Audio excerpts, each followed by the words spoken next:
Welcome back, everybody. Glad to have Coach Roye back with us again. Coach, you did a lot the past couple of years, taking a little bit of a step back this year into actually being retired, I guess, somewhat, because now you're Goffstown's game director throughout this season. So you got to do that and spend some time with them instead of coming on here. But I'm glad to have you on here today. Good to see you, Drew. It has been a while. I like to refer to myself as Goffstown Glen Walling now that I'm game directing over there. But that's been a pretty good experience. Before we get rolling, Drew, I just wanted to say, as somebody who's been with you from the very start over the years, the improvement you've made and the explosion of your brand and your show.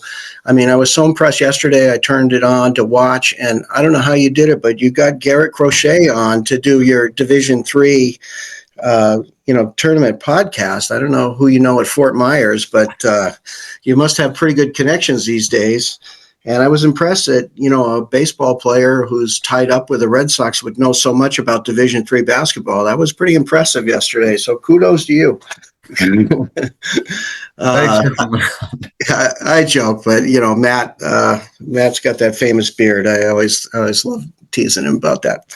But no, this has been quite a year in Hopkinton, Drew. Both teams very successful. It's been a great year. I would like to take a second just to shout out Coach McNicholas, Coach Richter, and Coach Jacobson on the fantastic job they've done with the boys this year. Had the opportunity to see them at the alumni game and then watched games periodically. I think I saw them 3 or 4 times on NFHS. And every time I've seen them play, they've shown great improvement in their understanding of what they're trying to do, and their decision-making has really improved. And that's a sign of great coaching. So I know we're talking about the girls today, but I wanted to make sure I was counted as making my prediction for the boys. So here we go. I'd like to see the Hawks go all the way. They've done a great job. When you're 17-2, you've done something right, and that group of kids has played really hard and gotten better and better all the time. So kudos to the boys and good luck this week. This is a big week for them. Okay, thanks, Coach. That's a good introduction. So looking at the bracket, at the top of the bracket, you got White Mountains, who just played Fall Mountain winning and advancing to the Final Four. But I got to call their game actually up at Kearsarge earlier this week. And this White Mountains team is no joke. They had quite the bus ride over to Kearsarge. I think that's like an hour and 45 or so. And they came in there and hit the ground running. Won that one 28-11. I know Kearsarge was missing some of their pieces with a little shorthanded. But they were White Mountains looked good, and they deserve a lot of credit. I know they had a rough schedule this year, which got them on the road to start at the postseason, but I thought they played really well. They were well coached, and they just seemed to know what to do situationally. So shout out to them. That Fall Mountain team, we've talked about them as the favorite all year. I think when you're coming off of a loss like they had last year with a team that returned a lot of players, I think that was really big for them and helpful for their program. And obviously, St. Thomas now lost a lot from last season, and they just got knocked out last night by Monadnock. So we'll get to that in a minute. But this Fall Mountain team, I think Matt does a great job as their head coach. Coach, what are your takeaways of what you've seen from Fall Mountain, not only this year, but just your history coaching again? Well, I'd like to get to them in a second, but just a little comment on White Mountains. I know a lot of people look at their schedule and go, their losses were against Division IV teams, but up north of the notch, Division IV basketball, those are quality teams, and some of them are incredibly difficult places to play at. And those are not losses that anybody should hold against White Mountains. And it's yearly; they play them every year. They probably have one of the tougher schedules in the division because of that. When you play a Littleton, a Colebrook, a Groveton, those are great teams.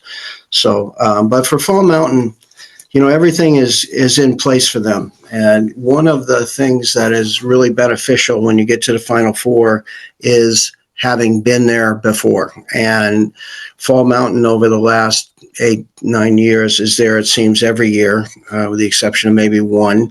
Matt's an experienced coach. He took Stevens boys to the Final Four one year and knocked off Hopkinton in the semifinals that year.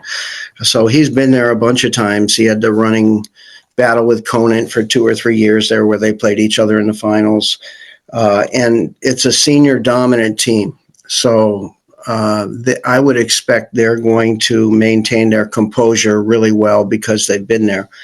It's just a quality program, and these kids play year round. Most of their team goes to camp at Keene State every year in the summer. They go together, and it really pays off. I will say for Prospect, if there was one area I think Prospect has a puncher's chance, they have to stay close. If you look at Fall Mountain's schedule and their tournament scores, they have not had a close game all year. Nobody's come within 15 points of them. They've rolled over most everyone they played. Prospect, on the other hand, kudos to them to get the 4 seed, but in their last 2 games of the regular season, they beat Berlin by 1 and White Mountains by 2, and then they just had a close game with Berlin in the quarters. So in a close game, I would say Prospect might be better prepared for that than Fall Mountain. So that might sound like a limited puncher's chance, which it is. But if they can keep the score close and stay in the game, there's always the chance, as we saw on the boys' side, that an undefeated top seed can be under a certain amount of pressure and crumble at times. And that, for me, that would be Prospect's best shot. Keep the score low, keep the game close as they can. Try to stop Fall Mountain's runs with your timeouts to stay in the game. And that would be their best opportunity. But Prospect has talent. They didn't crawl into the Final Four. They won their games, and they've had a good run of talent up there over the last several years. So it's going to be interesting. I think they're the type of team that could come into this game with a chip on their shoulder and ready to go. I know they knocked off St. Thomas, I think, when St. Thomas was undefeated.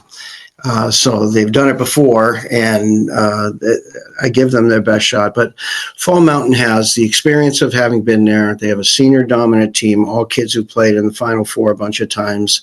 They have a veteran coach who prepares them very well. They're clearly the favorite, there's no question. Yeah, that's not a surprise to anybody. They were the number 1 pick coming into the season, and they have run the table. But again, you never know. 16-year-old kids, and we saw what happened to Belmont. And Prospect will be prepared and well coached and ready to go. Just their best shot, in my opinion, is keep it low scoring and keep it close. So that's a tough one. They've got their work cut out for them. I would agree with that. I mean, I got to talk to the coaches in the preseason. Just like you said, everybody universally had Fall Mountain as their preseason number 1. What they've been able to do is really impressive. It's not easy to have an undefeated regular season. A lot of teams you're going up against, and the way they've won has been dominant. So they've really responded well from their championship loss last year, and they look poised to make another run at it this year. Yeah. I think that Prospect Berlin game, that's quite the matchup there between those two. I know you're very familiar with Berlin's coach, Coach Picard, and Berlin beat Stevens at home in the opening round. They've been scoring in the 30s. Anything you want to talk about with Berlin? I know they're out of it at this point, but I figured because you know so much about them, that'd be a good team to bring up. Well, that was a tough day for me because my 2 favorite coaches in Division III girls are Don Picard at Berlin and Mike, and they both went down in really close, well-played games on the road. So kudos to both of them for great preparation and everything. Berlin had a senior team. We saw them last year in the quarters up there when we had the miracle basket at the end to advance to go to St. Thomas. They're just always a very good defensive team. They play really hard. As this group has gotten along, I think there's two girls named Kelly up there that are both pretty good players, and they share the ball very nicely.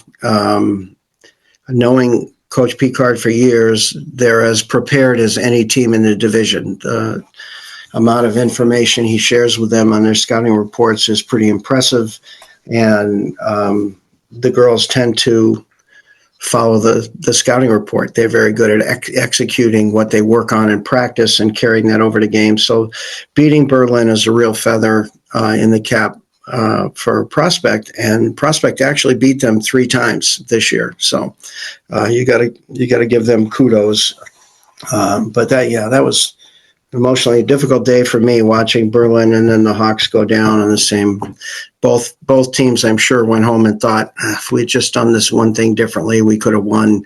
It's a tough way to end your season. But yeah, that was a quality win for Prospect to get to where they are now. And I think of the Final Four, I think of Prospect as the X factor. They're the one team you're not sure about one way or the other. So I think that's going to be a little fascinating matchup with Fall Mountain. Moving on now towards the bottom side of the bracket, you got St. Thomas, who had a bye, and similar to the Belmont boys, Right. top 2 seed with a bye at home, who ended up going out in their first playoff game after what had been a really successful regular season. They lost 2 of their last 3 games towards the end of the regular season, which I think, for me at least, is a red flag that you could be in trouble come playoff time. Right. So I'm kind of kicking myself that I didn't pick Monadnock in this upset in my bracket in hindsight, because I thought it was possible. Yeah. But I just think that's a heck of a bus ride, Swansea over to Dover. Right.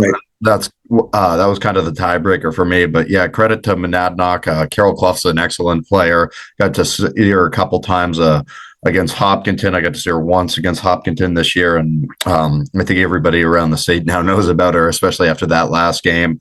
Right. St. Thomas, they have a new coach this year. They were able to turn things around nicely. Toriello was still there this year and able to do a nice job, but they had lost a lot from last year. Right. So I think just being able to respond and win that many games after losing all they lost last year is impressive. So Monadnock beating Raymond in the first round and then winning at St. Thomas in the second round to move on and play against Gilford in the Final Four. Yeah, it's quite a run for them. Almost similar to what we're seeing with Kearsarge boys on the other side. Thing about Monadnock, much like Fall Mountain, they're tournament tested kids. This is I believe Carol Clough is senior, but she's the younger sister. She's been playing in these games since she was a freshman. They like Fall Mountain, they tend to show up going deep in the tournament every year. I don't think their kids will be intimidated by being in the Final Four, and they're always really prepared and a very strong defensive team. So kudos to them on a couple of wins like they had. I know the Raymond game was hotly contested. There was something like 50 fouls called in that game. And, I know they had a technical and all sorts of kids fouling out from the Raymond side. And so that atmosphere had to be kind of tough to navigate. And then to go to St. Thomas all the way, like you said, all the way to Dover and pick up a win against a good team who's had a week to prepare for you. That's a quality win. I got a good look at Gilford, obviously, watching that one last night. And I think the most important thing for Monadnock to have a chance to win in this game is to control Gilford's running game. They get up and down the court and get easy baskets.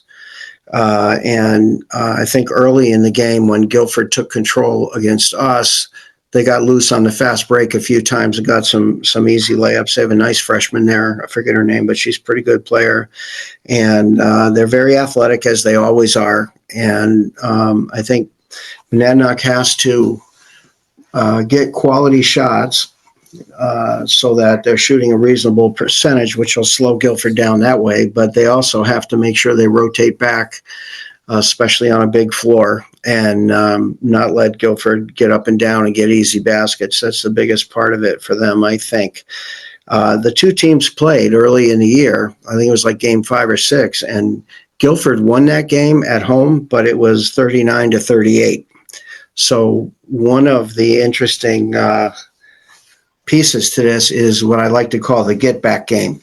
You know, if you watched New Hampshire Sports Page covering the boys last night, you heard Ben Norman talk about, well, they beat us earlier in the year and we wanted a revenge win in this game. And that can be a real motivator in a game like this in the tournament. Monadnock probably looked at that Gilford game and said, we lost by 1 on the road, and maybe we missed this free throw or missed a couple easy shots or lost a guy on defense. So Monadnock has the get back game here. So I would go out on a limb and say it keeps going for them. I see Monadnock taking out Gilford and getting to the finals and playing their old friends from Fall Mountain is what I see coming here. Now, that's no knock on Gilford. They earned their 3 seed. They've beaten everybody they were supposed to beat. To get here, they hung on in overtime last night. So they've got talent. Scott Courier's a good coach. And if you watch Gilford over the last few years when Scott took over, it seems like every year they're going one step further. They've been building the program, and this year they've made it to the Final Four, which kudos to them. And they would be, my guess is they would be favored to beat Monadnock. But having played a 1-point game, a low-scoring 1-point game early in the year, I think Monadnock should be able to control the running game and stay with them. That should be a really good matchup. That's an interesting matchup. But I like Monadnock. I like Fall Mountain going forward.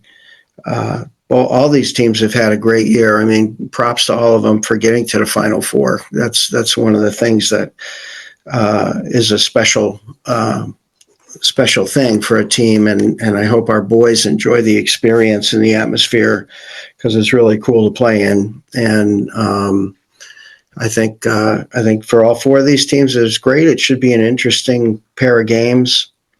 I just like the Monadnock region right now. I like how they look.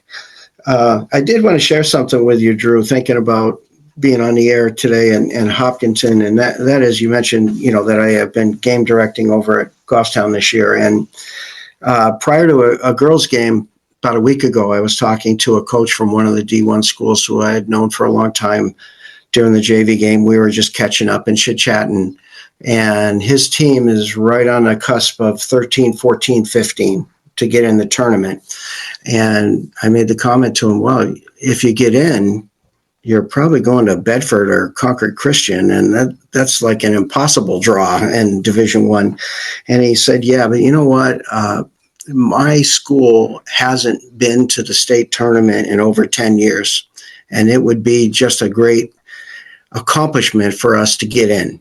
And I said, oh, good for you. And I think with Hopkinton, we kind of take that for granted.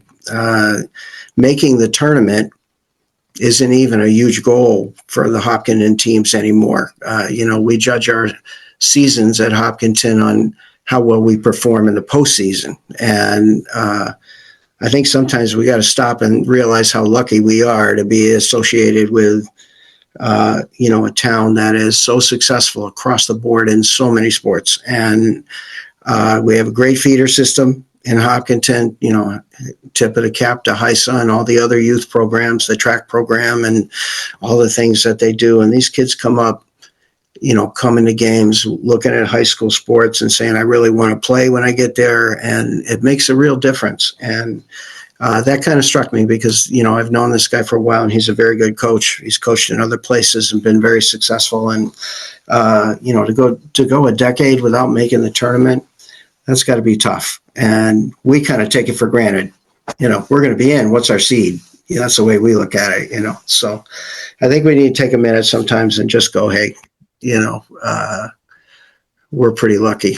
And so anyway, that just hit me the other night when I was talking to him that, wow, how lucky have we been, That's a great point, Coach. There's something about stepping in the gym at Hopkinton or stepping in the gym at Gilford are the two schools that really stand out to me. And you look up and you see all the banners. You could say Mhm. the same thing about Kearsarge too, but I think Yeah, Hopkinton and Gilford especially, there's banners everywhere. Those walls are covered yeah, with the history of all those teams who have come through. And it's just like right. you're so used to winning at that level that it just seems like yeah, we're gonna make the tournament. That's just like what we do. And last year, you had both Hopkinton teams who did not host a home playoff game, and it used to Right. be that it was every year. They got back to it this year that Yeah, both Hopkinton teams would be in the top 8 and hosting a playoff game. And it seemed for a lot of the Hopkinton fans, it seemed like Mars that yeah, they were not hosting I know, playoff games. I know, That's the way. That's just kind of the way the expectations are.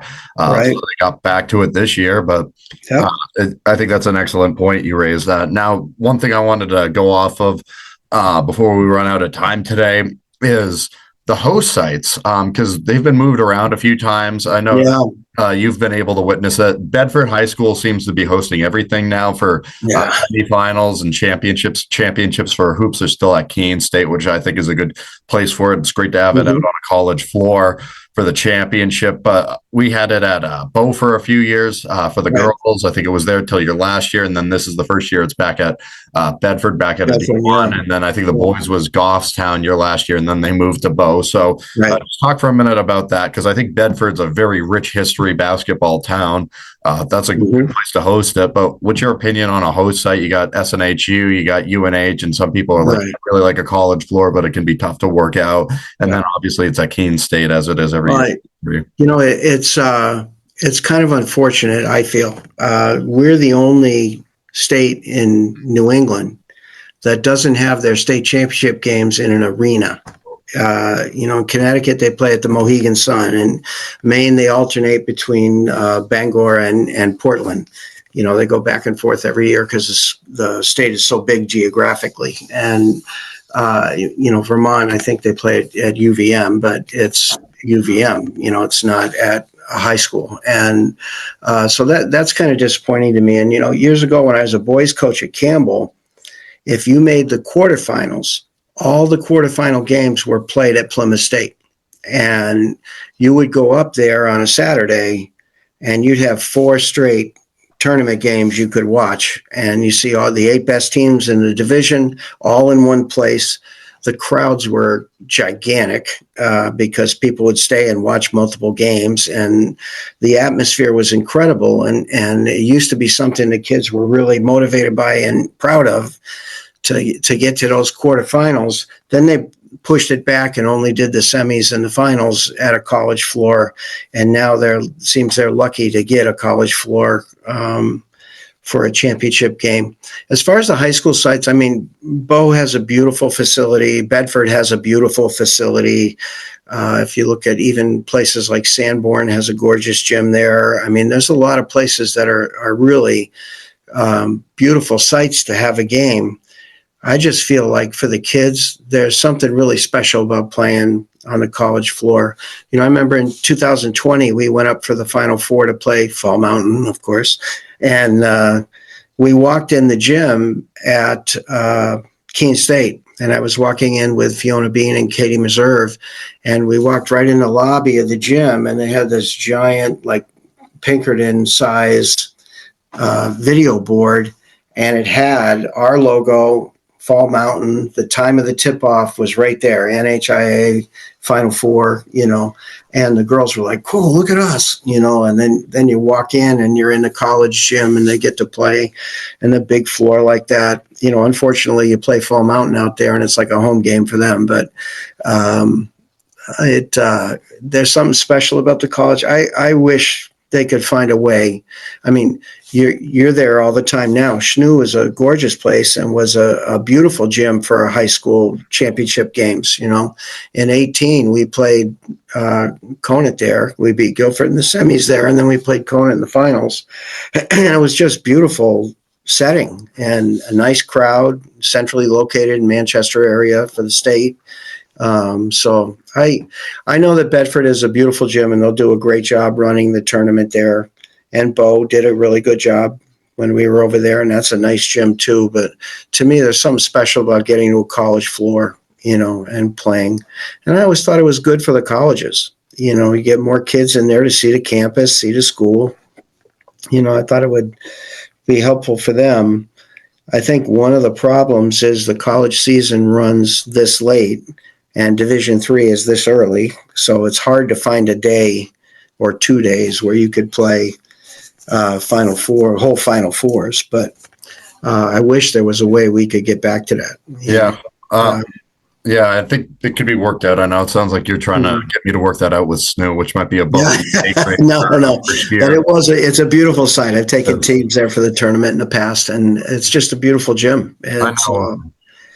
Coach Silly was on earlier this year back in December and was talking about, he's like, D1 and D2 get to be at UNH, and he felt like kind of the lower divisions got screwed by not getting to be there because it's just such a great site. I think Keene works well. I think it's also based upon your fan base and how many people you can fit in the gym, because I'll tell you, when you fill up Keene, it might not be as big as UNH, but it's a really good feeling when you have all those seats filled up. Like, it feels really good and really full. But if you're I've been at UNH for championship games where, I'm sorry to say, but they did not fill up half the seats in the building at the start of the day for a D2 game for a championship, and it didn't feel like a championship game because you have all these empty seats. So I think it's just about the size of the draw and finding something that's historically it's always been that way, that they've played D1 and D2 there at UNH.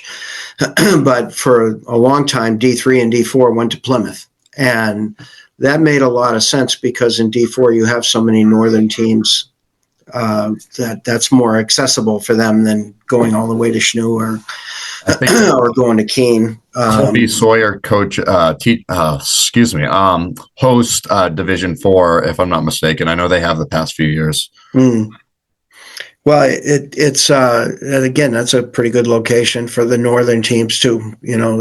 Division 4 is really spread out geographically, and finding a neutral site that's halfway for everybody is pretty tough, I'm sure. But Colby Sawyer has a nice building, and they can fit enough people for those games. I would like to see them get out of the high schools if they could. I know there's a million reasons why it's hard to make that happen, but I know from talking to players over the years, boys and girls, getting to a college floor was always a great feeling and a great accomplishment. So I did want to say, Drew, I wanted to congratulate Coach Mahoney, Coach Murdo, and the girls on a great job. They took the number 3 seed on the road into overtime before they succumbed, and they had a lot of chances to win, but they also had chances in that game to collapse. Gilford pushed it out to 10, 12 points. They could have kind of packed it in, and they never did. They played right to the end. They never stopped playing. They had a really good season, and I think Mike and Skate did a tremendous job with that team. And you're replacing a player of the year and a first-team All-Stater in Sydney. That's a lot to replace in one season. And those guys did a tremendous job with the girls, and the girls did a tremendous job as well. Seems like we've got some nice young talent coming up.